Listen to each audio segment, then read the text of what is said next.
अस्सलाम वालेकुम क्लास। अब तक आपको मैं यहाँ पर ये कुछ टॉपिक्स पढ़ा चुका हूँ। एटम का कॉन्सेप्ट बता दिया। इसके अलावा हमने डाल्टन एटॉमिक थ्योरी पढ़ ली, डिस्कस कर ली। डिस्कवरी ऑफ सब एटॉमिक पार्टिकल्स मैंने पढ़ा दिए कि किस किस साइंटिस्ट ने क्या क्या डिस्कवर किया था। अब इस टॉपिक पे आ जाए, fundamental particles of atom. Atom के फंडामेंटल पार्टिकल्स, जिसको आप सब एटॉमिक पार्टिकल्स भी कहते हैं, दोनों कह सकते हैं। तो ये तीन हैं, इलेक्ट्रॉन, प्रोटॉन, न्यूट्रॉन। इनकी प्रॉपर्टीज कुछ आपकी किताब में है जो कि मैं आपसे डिस्कस कर रहा हूँ, वो आप समझ लें। इलेक्ट्रॉन का सबसे पहले हम बात करें, इसके ऊपर नेगेटिव चार्ज होता है जिसकी वैल्यू होती है 1.6 इंटू 10⁻⁻⁹ कूलम्स। तो ये कुछ प्रॉपर्टीज हैं, आपको याद करनी है। तो सबसे पहला negative charge which is equal to 1.6 exponent -19 coulombs. दूसरा, इलेक्ट्रॉन्स आपके रिवॉल्व होते हैं अराउंड द न्यूक्लियस, न्यूक्लियस के बाहर जो ऑर्बिट्स, जिसको आप शेल्स कहते हैं, उसमें रिवॉल्व होते हैं और इनका कोई फिक्स सर्कुलर पाथ होता है।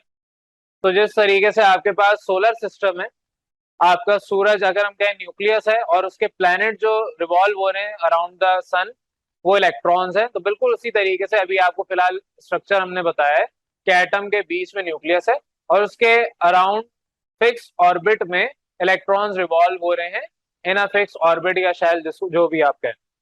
इसके अलावा आपका थर्ड पॉइंट है कि आपके number of electron circulating around the nucleus, ये हमेशा always equal to the number of protons in the nucleus. जो आपके न्यूक्लियस के अंदर प्रोटॉन्स हैं और जो आपके न्यूक्लियस के बाहर इलेक्ट्रॉन्स हैं, ये दोनों बराबर होते हैं।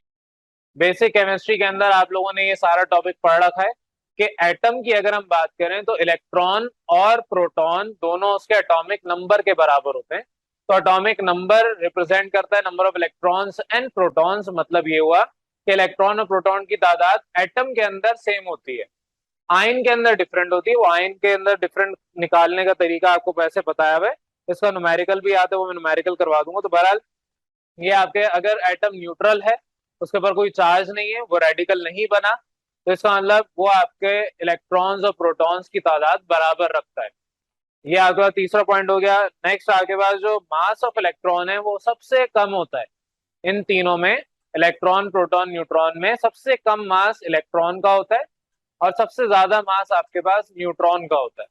प्रोटॉन का थोड़ा सा कम होता है न्यूट्रॉन से, वो भी ज्यादा ही होता है। बहरहाल मास ऑफ इलेक्ट्रॉन होता है 9.11 एक्सपोनेंट -31 किलोग्राम, यानी 9.11 इंटू 10⁻⁻31 kg, जो कि बहुत छोटी वैल्यू होती है। ये आपके पास मास ऑफ इलेक्ट्रॉन है इन किलोग्राम, किलोग्राम क्योंकि हम ऐसा यूनिट किलोग्राम रखते हैं। और एक और नंबर याद रखना है, it is 1836 times lighter than proton. Proton से ये 1836 टाइम्स लाइटर है, हल्का है। तो ये इलेक्ट्रॉन की कुछ प्रॉपर्टीज हैं जो आपसे डिस्कस कर ली। नेक्स्ट आपके पास प्रोटॉन पे आ जाए। प्रोटॉन और इलेक्ट्रॉन अपोजिट है थोड़े से। इलेक्ट्रॉन अगर नेगेटिव है तो प्रोटॉन पॉजिटिव हो जाएगा, लेकिन चार्ज इसके ऊपर भी इलेक्ट्रॉन जितना ही होगा, यानी 1.6 एक्सपोनेंट -19 कूलम्स इसके ऊपर चार्ज होगा जितना इलेक्ट्रॉन के पास है। तो प्रोटॉन आपके न्यूक्लियस के अंदर है, प्रोटॉन आपके न्यूक्लियस के अंदर रिजाइड करता है, वहां रहता है। दूसरा, इसके ऊपर जो चार्ज है वो इलेक्ट्रॉन जितना ही है, 1.6 एक्सपोनेंट -19 कूलम। दूसरे में ही कह रहे हैं कि आपके पास ये पॉजिटिव चार्ज रखता है, जैसे इलेक्ट्रॉन नेगेटिव रखता था उसी तरीके से पॉजिटिव है। इलेक्ट्रॉन में पढ़ा कि ये 1836 टाइम्स लाइटर है देन प्रोटॉन, उसका उलट कर दें, प्रोटॉन क्या होगा, 1836 टाइम्स हैवियर देन इलेक्ट्रॉन। तो आपके पास जो इलेक्ट्रॉन है वो लाइटर था और जो प्रोटॉन है वो 1836 टाइम्स हैवियर देन इलेक्ट्रॉन है। और इसका जो मास होता है, इलेक्ट्रॉन का मास और आपके प्रोटॉन का मास, ये याद रखना है। प्रोटॉन का मास होता है 1.67 यहाँ पर एग्जैक्ट लिखा हुआ है, इंटू 10⁻⁻27 किलोग्राम। तो ये इलेक्ट्रॉन से बहुत ज्यादा है। कितना ज्यादा है, 1836 टाइम्स। तो इलेक्ट्रॉन और प्रोटॉन के मासेस मैंने यहाँ पर आपको बता दिए। प्रोटॉन का मास कितना है, 1.672 इंटू 10⁻⁻27 किलोग्राम। ये आपके पास सिंपल से प्रॉपर्टीज थी प्रोटॉन्स की। अब जल्दी से न्यूट्रॉन पे है तो ये वाला टॉपिक भी कंप्लीट हो जाता है। न्यूट्रॉन, इसकी भी प्रॉपर्टी प्रोटॉन की तरह है थोड़ी सी, ये भी न्यूक्लियस के अंदर पाया जाता है, लेकिन ये न्यूट्रल चार्ज होता है। तो सबसे पहला कि आपके पास न्यूक्लियस के अंदर पाया जाता है न्यूट्रॉन, सेकंड, ये न्यूट्रल चार्ज होता है। न्यूट्रल चार्ज होता है, ना तो इस पे कोई वैल्यू होगी, ना ही इस पे कोई प्लस माइनस होगा, तो ये न्यूट्रल है, इसके ऊपर कोई प्लस या कोई माइनस नहीं है। थ्री पे आ जाए, ये 1842 टाइम्स हैवियर देन इलेक्ट्रॉन है। अगर आप इलेक्ट्रॉन और न्यूट्रॉन को कंपेयर करवाएं तो न्यूट्रॉन में ये भी लिख सकते हैं, इलेक्ट्रॉन में ये भी लिख सकते हैं 1842 टाइम्स लाइटर देन न्यूट्रॉन। लेकिन हम प्रोटॉन के साथ रिजेंबल करते हैं तो न्यूट्रॉन मेंशन नहीं कर रहे, अदरवाइज लिखना चाहें तो लिख सकते हैं। बहरहाल आपके पास न्यूट्रॉन जो है it is 1842 times heavier than your electron.